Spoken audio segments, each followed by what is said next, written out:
पिछले एपिसोड में हमने देखा था एक लड़का और एक लड़की होबिन का फोन चुरा के चले जाते हैं, लेकिन स्नैपर ने लाइव स्ट्रीम ऑन कर दिया था जहां होबिन के फैंस होबिन को कह रहे थे उसे मार के फोन को ले आने के लिए। अब इसके आगे फिर हम देखते हैं होबिन उन दोनों के पास जाता है और स्नैपर अभी भी लाइव स्ट्रीम कर रहा था। तभी होबिन को सैम डक की बातें याद आने लगते हैं। देखो तुम्हारे ओपोनेंट का डोमिनेट हैंड कौन सा है, अगर वो राइट हैंडेड हुआ तो उसके लेफ्ट साइड में खड़े हो जाओ जिससे तुम्हें वो आसानी से पंच मार सके। फिर वो लड़का लड़ने के लिए तैयार हो जाता है। फिर वो लड़का होबिन को एक पंच मारने के लिए जाता है, लेकिन होबिन उस पंच को अपने सर से रोक लेता है, जो देख के स्नैपर बहुत ज्यादा शॉक हो जाता है। फिर सैम डक कहता है एक पंच तब ज्यादा पावरफुल होता है जब वो अपने टारगेट तक पहुंच जाए, लेकिन आप अगर अपने पोजीशन से हिल गए और वो पंच आपको तब हिट कर जाए जब वो अपने फुल पावर पे नहीं रहेगा, तब आपको हिट खाने के बाद भी दर्द नहीं होगा। इस तरह स्नैपर सोच रहा था ये पागल कर क्या रहा है, ये जानबूझ के अपने फेस में पंच खा रहा है। इस तरह फिर लड़का कहता है तुम हो क्या, मैं तुम्हें मार दूंगा। फिर होबिन को एक और पंच मारने जाता है, लेकिन होबिन इस बार डॉज कर जाता है। फिर सैम डक कहता है एक रेगुलर पर्सन के लिए हर एक पंच पे रिएक्ट करना बहुत मुश्किल है, लेकिन आपके सामने वाला बंदा भी रेगुलर पर्सन है, इसीलिए अपने अपर बॉडी को हर पल मूव करते रहो। अगर तुमने ऐसा किया तो तुम्हारा ओपोनेंट सोचेगा तुम बॉक्सिंग की टेक्निक यूज कर रहे हो। अगर तुम हर एक हिट को डॉज कर भी ना पाओ, कुछ पंच तुम्हें लगेंगे जरूर, लेकिन तुम्हें दर्द नहीं होगा। फिर तभी होबिन गुस्से में कहता है मेरा फोन वापस करो। इस तरह फिर लड़का सोच रहा था ये है कौन, मेरे हर एक अटैक से बच कैसे रहा। तभी होबिन सोच रहा था इसके बाद क्या करना है, मुझे तो पता ही नहीं है क्योंकि मैंने उसके बाद वाले वीडियो को तो देखा ही नहीं। फिर कहता है अब मैं क्या करूं, मेरे पास तो कोई टेक्निक बचा ही नहीं है। फिर वो लड़का होबिन को फिर से पंच मारने लगता है। इस तरह स्नैपर सोच रहा था ये बहुत बुरा है, पहले वाला वीडियो बहुत छोटा था लेकिन ये वाला फाइट बहुत लंबा खींच रहा है, मुझे क्या उनको रोकना चाहिए। तभी कमेंट में कोई कहता है होबिन इस फाइट को जीतने वाला है, और हमें पता चलता है वही ओल्ड गाय था जिसने किम को लाइव स्ट्रीम के दौरान पहचाना था। जरा उसके हाथों को ध्यान से देखो, उसने जोश जोश में उसको ध्यान ही नहीं दिया। उसके हाथों का तभी बैंड बजने वाला है। हम अगर पंचिंग बैग में भी ज्यादा हिट करें तब भी हमारे हाथ फूल जाते हैं और दर्द करने लगते हैं, और इसने तो उसको फोरहेड में हिट किया है, वो भी बहुत बार। फिर हम देखते हैं और लड़का दर्द के मारे चिल्लाने लगता है और होबिन इस लड़ाई को जीत जाता है, और हमें पता चलता है होबिन को अपना फोन भी मिल जाता है। स्नैपर कहता है इस वीडियो का रेवेन्यू से ज्यादा तुम्हारे हॉस्पिटल बिल ज्यादा पड़ जाएगा, लेकिन ये एक अच्छा इन्वेस्टमेंट है। इसके वजह से हम लोगों ने बहुत सारे फैन भी बनाए हैं। और इस लाइव स्ट्रीम को गोयल भी देख रही थी और उसे देख के वो बहुत ज्यादा खुश होती है, और हम सबको पता चलता है होबिन के 4 वीडियो में 2.5 मिलियन व्यूज आ चुके थे और उसका रेवेन्यू 2 मिलियन येन हो गया था। फिर होबिन कहता है तुम्हें नहीं लग रहा व्यूज के हिसाब से थोड़ा कम पैसे हुए हैं, हम लोगों ने एड लगाने में थोड़ा देर कर दिया इसलिए ऐसा हुआ। फिर होबिन कहता है मुझे लगा था व्यूज के हिसाब से पैसे मिलेंगे। फिर स्नैपर कहता है तुम्हें कितना बार कहना पड़ेगा, पैसे हमें एड से मिलते हैं ना कि व्यूज से। यूट्यूब बहुत ज्यादा स्ट्रिक्ट है, किसी वायलेंस टाइप कंटेंट के वजह से हमारा चैनल डीमोनेटाइज भी हो सकता है। कुछ देर के बाद दोनों बाहर रूमी को देख पाते हैं जो लाइव स्ट्रीम कर रही थी। फिर रूमी भी स्नैपर और होबिन को देख लेती है और उन दोनों का पीछा करने लगती है, लेकिन स्नैपर होबिन को लेके भाग जाता है। फिर दोनों एक जगह पे आके रुकते हैं, वो हमारे व्यूज ले लेती। फिर होबिन एक ट्रैक सूट को देखता है और अपने मन में सोचता है इसका प्राइस जरूर 30 से 40 हजार येन हो गए, लेकिन वो जब उसका प्राइस चेक करता है उसका प्राइस 1,40,000 येन था। होबिन अपने मन में कहता है इतने पैसों से तो मैं 100 खरीद लूं, 1,40,000 येन तो स्नैपर का सैलरी है। फिर कहता है चलो स्नैपर यहाँ से चलते हैं, लेकिन हम देखते हैं स्नैपर उसको खरीदने के लिए ऑलरेडी स्टोर में घुस भी जाता है। होबिन कहता है तुम मजाक कर रहे हो राइट, इतने पैसे तो तुम्हारे पूरे मंथ की सैलरी है। स्नैपर कहता है तो बहुत ही बेसिक सा आइटम है। फिर होबिन अपने मन में सोचता है शायद ऐसे ही अमीर इंसान पैसों का खर्च करता है। फिर होबिन कहता है ना मुझे नहीं लेना। फिर तभी होबिन के फोन में किसी का मैसेज आता है जो देख के होबिन बहुत ज्यादा शॉक हो जाता है। फिर हम होबिन को एक जगह में देख पाते हैं और हमें पता चलता है होबिन ने उस ट्रैक सूट को खरीद लिया था। होबिन अपने मन में सोच रहा था मैं क्या सच में 1,40,000 येन के ट्रैक सूट पहना हुआ हूँ और उसने मुझे यहाँ पे मिलने क्यों बुलाया, यहाँ पे तो कपल भरे पड़े हैं। फिर होबिन लाइव स्ट्रीम करने लगता है, लेकिन पास में कुछ लोग उसके बारे में बुरा भला कह रहे थे, ये म्यूटेबल है राइट। तभी एक लड़की दौड़ के आती है और कहती है मैं तुम्हारा बहुत बड़ा फैन हूँ, क्या मुझे एक सेल्फी मिलेगा। होबिन कहता है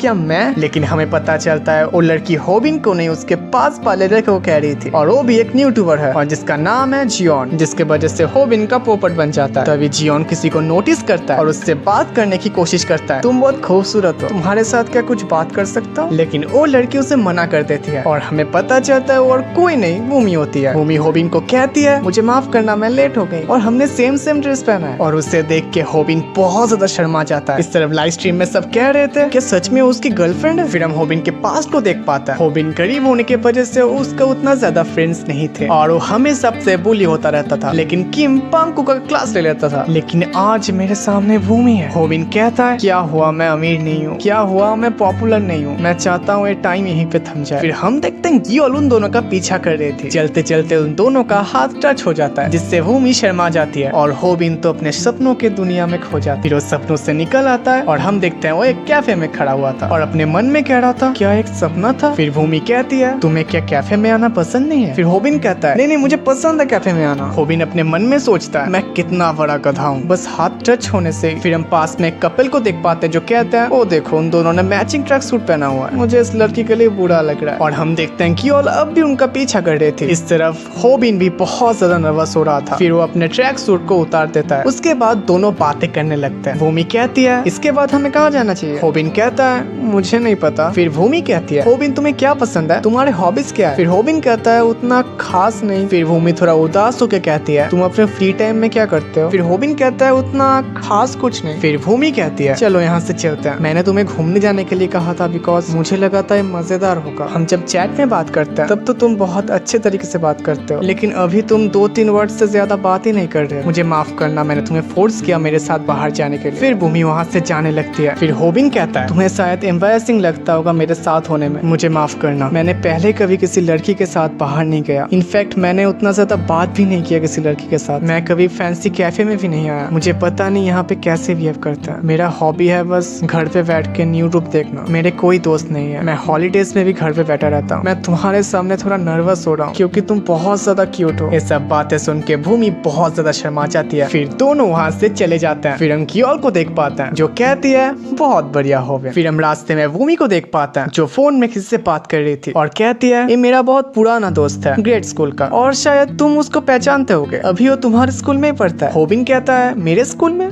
उसका नाम क्या है। भूमि कहती है मुनसंग किम। किम का नाम सुन के होबिन का तो फट जाता है। होबिन अपने मन में सोचता है वही एमएमए फाइटर मुनसंग किम, मैंने तो उससे आज तक कोई बात भी नहीं किया स्कूल में, क्या वो भूमि का दोस्त है। फिर होबिन उदास होकर कहता है हाँ मैं जानता हूँ, तुम दोनों क्या करीब हो। फिर होबिन झूठ कह देता है हाँ हम बहुत अच्छे दोस्त हैं। लेकिन तभी वहाँ पे किम आ जाता है जो देख के होबिन का तो हो जाता है। भूमि किम को कहती है बड़े दिनों के बाद मिले और ये क्या सच में तुम और होबिन बहुत अच्छे दोस्त हो। फिर किम कहता है अच्छे दोस्त मैं और इसी के साथ एपिसोड खत्म हो जाता है। तो गाइस ये एपिसोड आपको कैसा लगा कमेंट बॉक्स में जरूर बताना। वीडियो अच्छा लगा तो लाइक कर देना और सब्सक्राइब करना तो बिल्कुल मत भूलना। मिलते हैं किसी अगले वीडियो के साथ, तब तक के लिए टाटा।